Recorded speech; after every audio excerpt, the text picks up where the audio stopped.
Radio-Canada, audio. Ce balado est une production de Xavier qui se compose de 2 épisodes. Vive la polygamie! Vive la polygamie! Vive la polygamie! Vive la polygamie! La polygamie n'est pas un péché. Mais attention, attention! La polygamie, c'est pour l'homme qui a le moyen. Et quand je parle de moyen, alléluia! La polygamie, c'est pour quelqu'un qui a le moyen. Quand je parle de moyens là, c'est pas seulement en fait d'avoir l'argent. Est-ce que ici tout va bien? La polygamie est une pratique qui existe depuis des siècles, largement répandue en Afrique et au Moyen-Orient, et même dans certaines régions d'Asie. Cependant, dans de nombreux pays occidentaux, comme les États-Unis ou le Canada, elle est illégale et peut entraîner des sanctions comme l'indique l'article 13 du Code pénal américain, qui punit la bigamie. Mais aujourd'hui, ce qui nous intéresse vraiment, c'est de comprendre dans quel contexte la polygamie reste légale et comment elle impacte les individus qui y vivent. Dans ce balado, nous allons explorer l'expérience des épouses dans un foyer polygamie, comprendre leurs défis, leurs sacrifices et ce que cela signifie pour elles au quotidien. Dans ce premier épisode, nous parlerons de l'expérience des épouses dans un foyer polygamie. Et pour débuter cette discussion, j'ai l'honneur d'introduire une femme dont le parcours est au cœur de cette expérience. Ma mère. Alors maman, bonjour et bienvenue dans ce balado. Merci mon fils. Ta perspective en tant qu'épouse dans un foyer polygamie pendant de nombreuses années est précieuse et je suis sûr que nos auditeurs auront beaucoup à apprendre de ton vécu.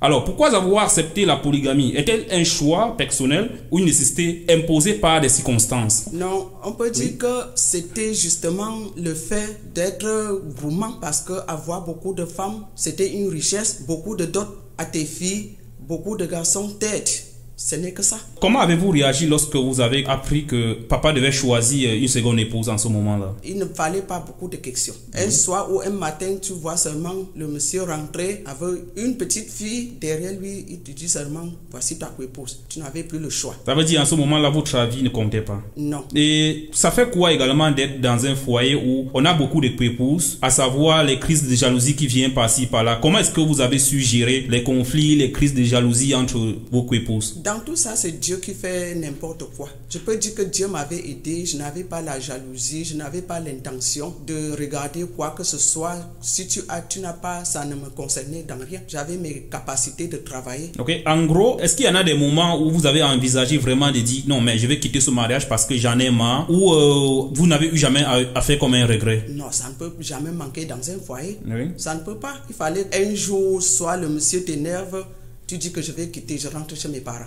Oui. Parfois même tu rentres même. Le lendemain matin, il revient te chercher, soit il envoie d'autres épouses, on vient te prendre. Est-ce que vous considérez la polygamie comme une force ou une faiblesse pour vous qui avez presque fait toute votre vie dans ce foyer-là? Je peux dire que c'était une force parce qu'on ne pouvait pas se marier dans la polygamie volontairement. Oui. C'était les parents qui décidaient. On t'envoyait là-bas. Tu vois un homme, tu dis que je veux que ma fille parte là-bas et tu pars. On t'oblige, tu pars.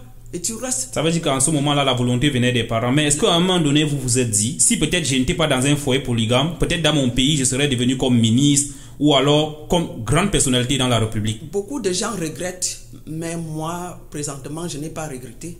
Okay. Parce que j'aimais mon mari et il m'aimait. Okay. Et moi-même, en principe, je n'ai pas voulu que l'une de mes filles se marie encore dans un foyer polygame.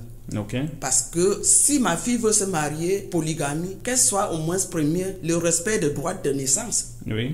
Être deuxième, troisième là, non. Ok. Alors maman, en tant que l'un de vos enfants, j'ai toujours admiré votre force et votre résilience avec 9 enfants dont vous avez. Comment avez-vous vécu votre rôle de mère dans ce foyer de polygamie? Est-ce que vous avez ressenti des défis particuliers pour les élever ou pour leur donner complètement de l'amour? Moi particulièrement, je peux dire que j'avais assez de force. Quand je préparais un repas, c'était pour nous tous.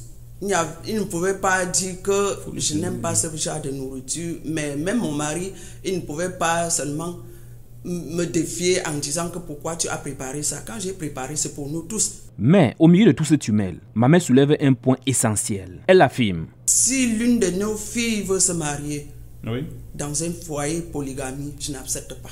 Ok. Je n'accepte pas. Et pourquoi vous n'allez pas accepter? Je ne peux pas accepter parce que il y a souvent le mari t'aime, ta épouse ne t'aime pas. Ok. Il y a souvent la épouse est en train de t'aimer, le mari ne t'aime pas. C'est ça dans le foyer polygame. Cette déclaration est loin d'être anodine, car elle relève une profonde inquiétude selon la tradition. Les Africains vivent tous de la culture. Et selon la tradition de l'Ouest Cameroun, plus précisément à Bamenjour, Sa Majesté Fort Sokunju Tchandjou II, chef du village Bamenjour, aujourd'hui âgé de 85 ans, perpétue les rites anciens. Lorsqu'un nouveau chef entre au Lakam, il doit avoir 9 épouses.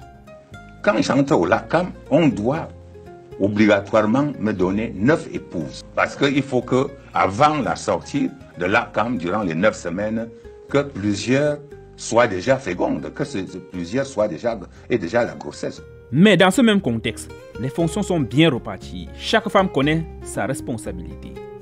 Non, les fonctions sont reparties, si bien que personne n'envie à l'autre. Ça, c'est traditionnel. Il y a des postes de responsabilité bien hiérarchisés. Si bien que personne n'envie.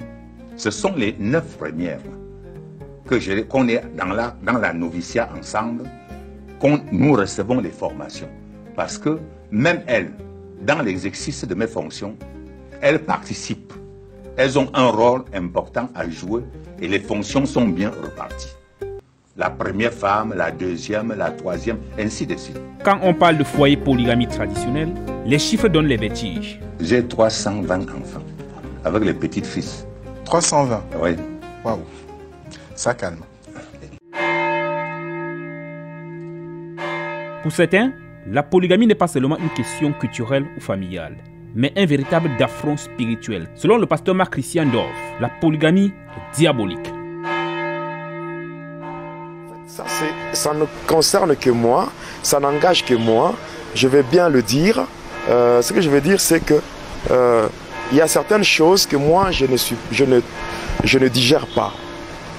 Il y a ce que j'appelle la polygamie. La polygamie, ça, c'est diabolique. Nous sommes de chrétiens. Il y a des gens qui font recours à l'Ancien Testament pour dire tel, n'est-ce pas, tel avait autant de femmes. Salomon en avait 1000. C'est lui qui était vraiment, qui avait un répertoire terrible par rapport aux femmes. Il en avait 1000. D'accord. Mais nous, en tant que chrétiens, nous n'avons pas cru en Salomon, mais nous avons cru en Jésus-Christ. Donc, en tout cas, que le téléspectateur me pardonne par rapport à ce que je veux dire, parce que moi, je ne suis pas d'accord avec la polygamie. La famille est le premier cadre où l'on apprend à aimer, à partager et à se construire. Mais que se passe-t-il lorsque cette famille ne suit pas le modèle traditionnel? Lorsqu'on grandit avec plusieurs mères, des dizaines de frères et de sœurs, et un dynamisme familial où l'équilibre est en perpétuelle négociation. Après avoir exploré l'expérience de ma mère dans un foyer polygamie, il est essentiel de comprendre ce que vivent les enfants qui grandissent dans ce contexte. Comment perçoivent-ils ces réalités? Quels souvenirs marquent leurs enfances? Et surtout, quel impact cette structure familiale a-t-elle sur leur vision de la vie et des relations? Pour répondre à cette question, j'accueille Désiré Kamté, un ami de longue date. Il a grandi dans un foyer polygamie et porte en lui les traces, les leçons et les réflexions de cette expérience. Alors Désiré, bonjour et bienvenue. Bonjour Xavier. En grandissant dans un foyer polygamie, comment as-tu vécu la relation avec tes demi-frères et sœurs? Y avait-il vraiment un sentiment de fraternité ou de compétition? Faut l'avouer, ce n'était vraiment pas facile.